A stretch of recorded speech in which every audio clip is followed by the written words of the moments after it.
I found out my wife had been cheating. I didn't yell. I planned. You always think you'll feel something when your life falls apart. Rage, grief, something cinematic, like in the movies. But the truth, when I found out my wife had been lying to me, it was just quiet. A Tuesday morning, cold coffee on the counter, and a knot in my stomach that wouldn't go away. My name's Marcus. I'm 34. My wife was my wife. Claire is 32. We'd been married 9 years. We had 2 kids, Eva, who's 7, and Jonah, who's 4. We weren't perfect, but we were us. You know what I mean? We had our little routines, Sunday pancakes, movie nights, half-finished projects around the house. The kind of life you think will just keep going forever. Then one day I started to notice small things. Nothing dramatic, just shifts. Claire used to text me throughout the day. Small stuff. Need milk? Kids are wild today. Love you. But those texts got shorter, colder. Then they stopped altogether. She stopped sitting next to me on the couch. She stopped kissing me goodbye in the mornings. And when I asked if something was wrong, she'd just smile. That same practice smile she gives at work meetings, and say, I'm just tired. I wanted to believe her. I did believe her, for a while. We both had full-time jobs. We were tired parents. It made sense, right? But there's a kind of tired that feels different, the kind that's not about work or chores. It's the tired that comes from pretending. One night, I reached over for her in bed and realized she wasn't there. She was in the living room, on her phone, in the dark. When I walked in, she jumped, said she couldn't sleep, just scrolling through Pinterest. But her face told me otherwise. That was the first time I knew something was wrong. Still, I told myself it was paranoia. I'd seen too many TikToks about signs of cheating. And trust your gut. I didn't want to be that guy, insecure, snooping through messages. So I ignored it, for weeks, until the day that knot in my stomach got too tight to ignore. It was a Saturday morning. The kids wanted to play a game on the iPad, and Claire was upstairs getting ready. Her iPad was sitting right there on the counter, unlocked. And I swear to you, I wasn't looking for anything. I just needed the password for the kids' game. But while scrolling through the Photos app to find it, I saw a thumbnail that froze me in place.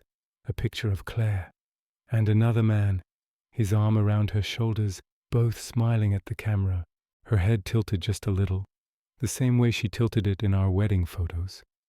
The caption read, 3 a.m., don't want to sleep.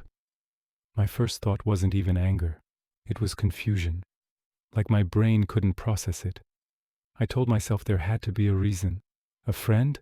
A coworker? Maybe I was overreacting. But my hands were already shaking. Before I could stop myself, I opened her Messages app, and there it was. Dozens, hundreds of texts. Flirty at first, then intimate, then painfully familiar.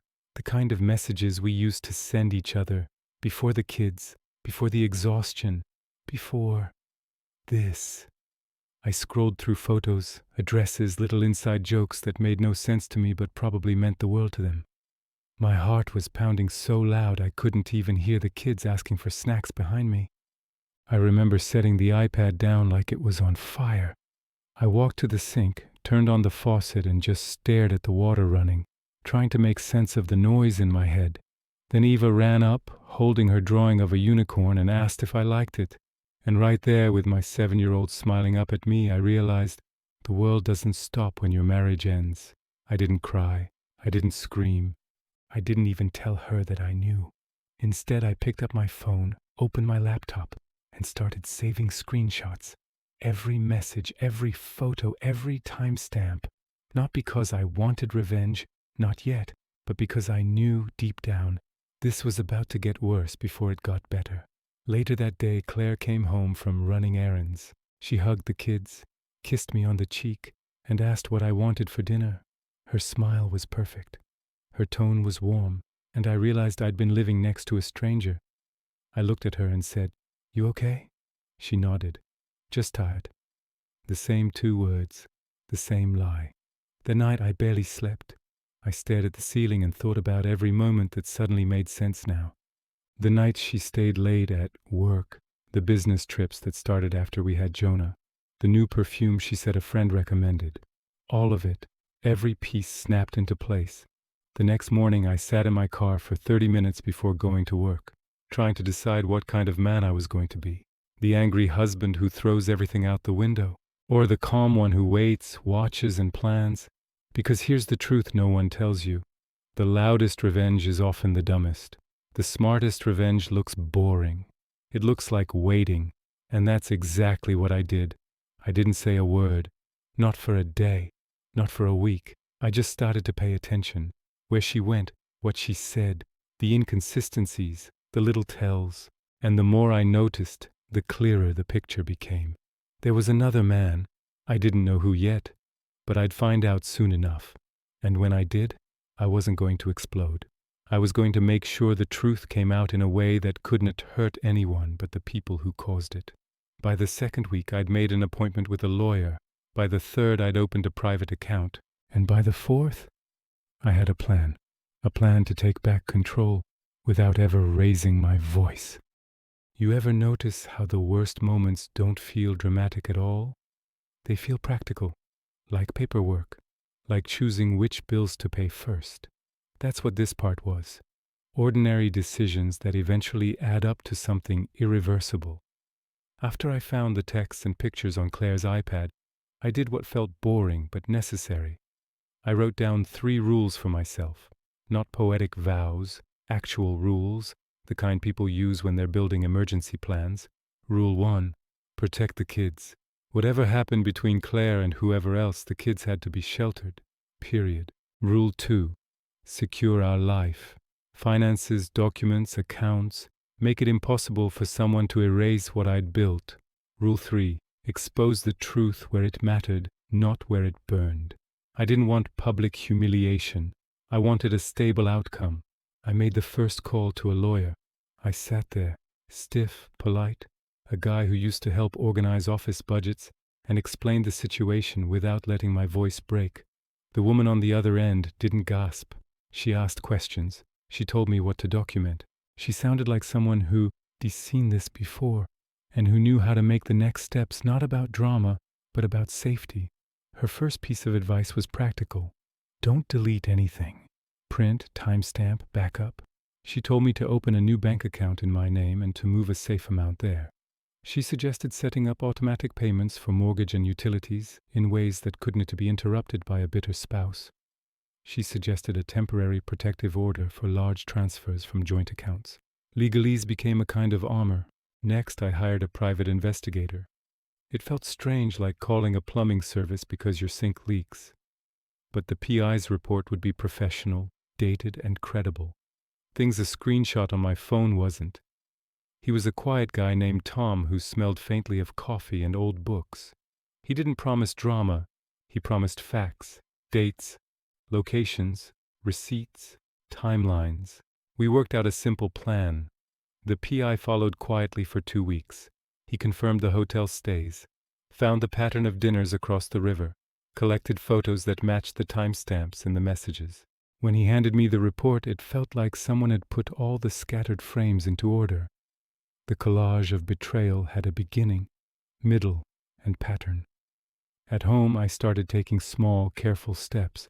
I printed everything: messages, receipts, screenshots. I made an encrypted backup and stored a hard copy at my sister's place.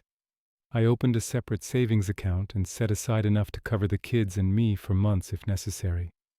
The legal stuff felt unromantic but powerful, like building a dam before the flood. Emotionally, I did something else that surprised me. I kept pretending everything was fine around the kids. I made pancakes with the same clumsy smile. I cheered at soccer practice. These acts weren't denial. They were strategy. Stability for the kids was the best possible revenge against chaos. It's funny what becomes important when you're trying to be practical instead of dramatic. You begin to notice things like who shows up when the gutters overflow, who picks up the dry cleaning, which teachers call if someone misses a field trip. I logged routines. I kept receipts for kids' classes. I kept notes of who watched the kids when Claire had meetings. And then there was the part no one really talks about: waiting. The thing about planning is that patience is the most powerful tool. I could have marched into Claire's office or posted everything online, or driven to the man's house and screamed until the windows rattled. Instead, I waited. I let the evidence build until it was undeniable. The plan needed a stage, not a public one, but one full of the people who mattered, our family and closest friends. Claire loved anniversaries. She treated them like little monuments, the kind of person who saves the good tea for special days. Our 10th anniversary was coming up. She planned a small dinner with friends and family. She chose the restaurant, the guest list, the playlist. She adored those moments of curated perfection. So I curated my own moment, quietly. I asked Hannah, a friend who's level-headed and discreet, to keep her camera rolling. Just in case, I told her. She didn't pry. I had the PI on standby with a copy of his report. I had printed binders with everything labeled and organized, ready to be handed to my lawyer if it came to court. I had purchased an extra suit that fit like armor. Most importantly, I had rehearsed what I'd say, not like an actor rehearses lines, but like someone who wants to tell the truth in plain language. The dinner that night felt like a dress rehearsal. The restaurant was warm. The lights were the kind of soft that makes people feel safe. People laughed and compared stories about the kids. Claire walked in wearing a dress I had seen 100 times, but that night it looked like a costume. She was performing contentment. It was not my place to ruin that performance in front of the kids. Yet I needed the people in that room to know something critical before it became worse. After dessert, I stood. My hands weren't shaking. My voice was measured. People expected a toast, a sentimental line, a clink of glasses. Instead, I spoke plainly. 10 years ago, I said, Claire and I promised one another a life. Tonight I'm going to tell the people who have watched us that I discovered something. I'm not doing this to hurt anyone. I'm doing this so the truth is not a rumor later. I felt silly saying things like rumor, like we were in a bad play, but the words landed. I summarized, and without reading the details, what I'd found. The texts, the receipts, the hotel stays. I told them I had sought legal counsel. I said I was filing for divorce. I asked calmly for people to put the kids first and to give them space. People reacted in the way people do when a small domestic drama becomes adult business. Claire's father moved to stand up and look at me the way parents look at something they thought they already knew. My sister squeezed my hand under the table. A few people left quietly. A few stayed. The choice of who left and who stayed would matter later, in cooler ways than either of us expected. Claire left the dinner before the bill arrived. She didn't throw plates. She didn't scream. She just left. That silence felt louder than any fight could have been. Afterwards, the lawyer filed the paperwork. The temporary order protected our joint accounts from significant withdrawals. The PI's report was attached to the case file. The court calendar was set. The legal machinery, which looks boring and bureaucratic in the movies, started moving, and that movement felt like momentum. It felt like a machine built to protect the people who mattered. There is an ugly thing about being strategic that people don't admit. It can feel cruel even when it's not. I worried about how people would judge me. I worried about being called cold for not shouting on the lawn. But every time I did something measured, every time I secured a school account, signed a form, moved money to safety, I could feel the scaffolding of our future being rebuilt. I also did something I didn't expect I'd do. I told Claire quietly that I knew, not in a shout or a confrontation. I placed a printed letter on the kitchen counter, simple, factual, saying I'd seen the messages and that I'd started the legal steps to protect the children and myself. I asked her to consider counseling and to be honest with the people she loved. She found the letter later that day. When she came home, she didn't raise her voice. She didn't storm out with dramatic gestures. She sat at the kitchen table, looked at me, and cried for the first time I'd seen. Not the angry, performative crying from some nights of arguments, but a small human kind of cry. I didn't comfort her, not because I didn't want to, but because the rules I set were not about punishment. They were about boundaries. People ask me now why I didn't make the whole thing public. Why not post the screenshots and shame her into exile? Because revenge that hurts the innocent is not revenge. It's cruelty. My kids did not deserve an internet narrative to explain to their classmates. They deserve stability. So I played the long game. I made sure the facts were airtight. I made sure the kids would sleep in their beds and eat pancakes on Sunday morning. I watched as the legal process moved forward, and I watched as Claire, for all her bravado, began to unravel in private. If you asked me then if it felt satisfying, I'd say no. It felt steady. It felt right. That steadiness, the slow, boring steps that protect the future, that was my version of revenge. Not a public spectacle, not a headline, just a life preserved. People think revenge ends with the big reveal, the confrontation, the gasps, the stunned silence. But it doesn't. It ends in paperwork, quiet mornings, and long stretches of trying to figure out who you are without the person you built your life around. That's what came next for me, the aftermath. After the anniversary dinner, things moved fast on the surface, but slow inside. Claire moved out within a week. She packed while I was at work, left a note on the counter that said, "I'm sorry for everything. I don't know how to fix it." And the thing is, I believed her. Not that she could fix it. That part was over. But that she didn't know how she got here either. The truth is, most betrayals don't start with monsters. They start with people who get lost. But lost or not, there were still consequences. My lawyer filed for divorce formally 2 days later. We requested temporary custody arrangements, shared at first, then adjusted based on stability. The evidence I'd gathered was quietly attached to the file. No fanfare, no headlines, just paperwork and signatures. The first hearing was surreal. We sat on opposite sides of a room full of strangers, clerks, lawyers, other couples. I remember looking at her and realizing she wasn't the woman I'd been angry at. She was just tired. I think we both were. The judge reviewed the PI's report, the financial documentation, and my notes. My lawyer presented it cleanly with no embellishment. Every sentence was simple. Here's what happened. Here's the evidence. Here's the That's it. No insults, no dramatics. Claire's lawyer didn't argue much. She admitted to a relationship outside the marriage, cited emotional distress and miscommunication. It was sterile language for something that had gutted us both. When the judge spoke, her voice was steady and firm, like she'd seen 1,000 couples like us before. She said the words primary custody, equitable division, and I felt the weight of what I'd built for 10 years shift into something new, something just mine. It wasn't happy, not in the way people imagine. It wasn't victory, it was closure, the clean, necessary kind. After the ruling, I walked out into the cold and just stood there in the parking lot. For the first time in months, I didn't feel like I was waiting for something. The story had an ending now. The next few months were about rebuilding, not revenge. I started therapy. I fixed up the house. I found small, quiet routines again. Morning runs, reading to the kids at night, cooking without rushing. Eva asked me one night, "Are you and Mommy still mad at each other?" I told her the truth. "No, sweetheart, we're just not married anymore." She nodded like it made perfect sense. Kids are better at accepting reality than we give them credit for. Claire still saw the kids, of course. I made sure of it. She was still their mom. That didn't change. We just existed in different chapters now. Sometimes she'd come by to drop them off and we'd share a few minutes of small talk. Weather, school updates, logistics.